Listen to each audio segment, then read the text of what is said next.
5 ವರ್ಷಗಳ ಶಾಸಕತ್ವದ ಅವಧಿಯ ಸಾಧನೆಗಳ ರಿಪೋರ್ಟ್ ಕಾರ್ಡ್ ಬಿಡುಗಡೆ ಮಾಡಿ ಮಾತನಾಡಿದ ಇಂಧನ ಹಾಗೂ ಕನ್ನಡ ಸಂಸ್ಕೃತಿ ಖಾತೆ ಸಚಿವ ಸುನಿಲ್ ಕುಮಾರ್, ಕ್ಷೇತ್ರದ ಅಭಿವೃದ್ಧಿಯ ರಿಪೋರ್ಟ್ ಕಾರ್ಡ್ ನೀಡುವುದು ಜನಪ್ರತಿನಿಧಿಯಾಗಿ ನನ್ನ ಜವಾಬ್ದಾರಿ ಎಂದು ಹೇಳಿದರು.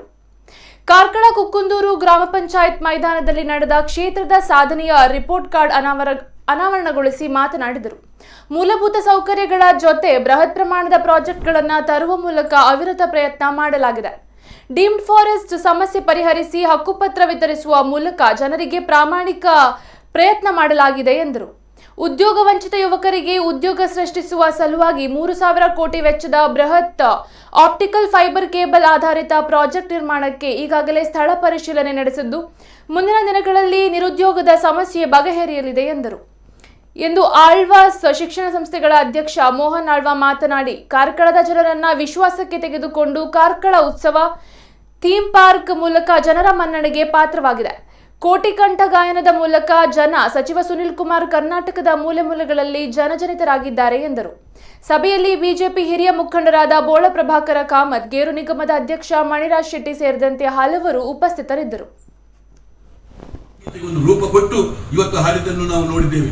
ಎಷ್ಟು ಸುಂದರವಾಗಿ ಕೊಟ್ಟು ಅದಕ್ಕೆ ಎಂತ ಗೌರವವನ್ನು ತಂದು ಕೊಟ್ಟರು ಎಂಬುದನ್ನು ನಾವು ನೋಡಬೇಕು. ಯಾಕೆಂದ್ರೆ ಇದೆಲ್ಲ ಸೂಕ್ಷ್ಮ ಸೂಕ್ಷ್ಮ ಸೂಕ್ಷ್ಮ ವಿಚಾರಗಳು. ಇದು ಸ್ವದೇಶವಾದಂತಹ ಚಿಂತನೆ ಇದ್ದರೆ ಮಾತ್ರ ಇದು ಸಾಧ್ಯ ಆಗುವುದು. ಅದರ ಜೊತೆಯಲ್ಲಿ ಇವತ್ತು ಎಷ್ಟು ದೂರದರ್ಶಿತ್ವ ಅವರಿಗೆ, ನಮ್ಮ ನಾಯಕರಿಗೆ ಒಂದು ದೂರದರ್ಶಿತ್ವ ಇಲ್ಲದೆ ಹೋದ್ರೆ ಏನು ಕಥೆ ಹೇಳಿ, ಎಲ್ಲವೂ ತೇಪೆ ಹಾಕುವ ಕೆಲಸ ಆಗಿ ಬಿಟ್ಟರೆ ನಮ್ಮ ದೇಶಕ್ಕೆ ನಮ್ಮ ನಾಡಿಗೆ ಎಂದು ಗತಿ ಹೇಳಿ. ಇಂತಹ ಸಂದರ್ಭದಲ್ಲಿ ಅದೆಷ್ಟು ದೂರದರ್ಶಿತ್ವವನ್ನು ಅವರು ಕಾಲಕಾಲದಲ್ಲಿ ಎಷ್ಟು ತೋರಿಸಿಕೊಟ್ಟಿದ್ದಾರೆ. ಆ ದೂರದರ್ಶಿತ್ವದ ಮುಖಾಂತರವೇ ನಮ್ಮ ಈ ಕಾರ್ಕಳದ ಅವರ ಕ್ಷೇತ್ರದಲ್ಲಿ ಇರ್ಬೋದು, 34 ಗ್ರಾಮ ಪಂಚಾಯಿತಿಯಲ್ಲಿ 52 ಗ್ರಾಮಗಳಲ್ಲಿ ಇವತ್ತು ಆಗಿರ್ಬೋದು. ಇದೆಲ್ಲವೂ ಅವರ ದೂರದರ್ಶಿತ್ವವನ್ನು ನಮಗೆ ತೋರಿಸ್ತಾರೆ.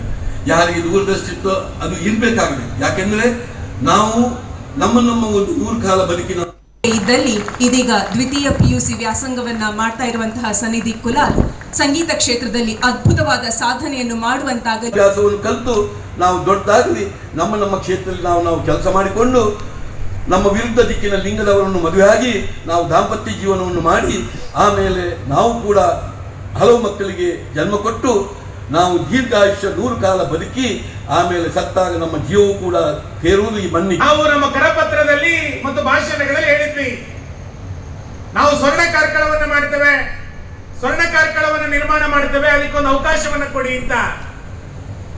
ತುಂಬಾ ಜನರಿಗೆ ಸ್ವರ್ಣ ಕಾರ್ಕಳ ಅಂದ್ರೆ ಏನು ಅಂತಾನೆ ಗೊತ್ತಾಗಿರ್ಲಿಲ್ಲ.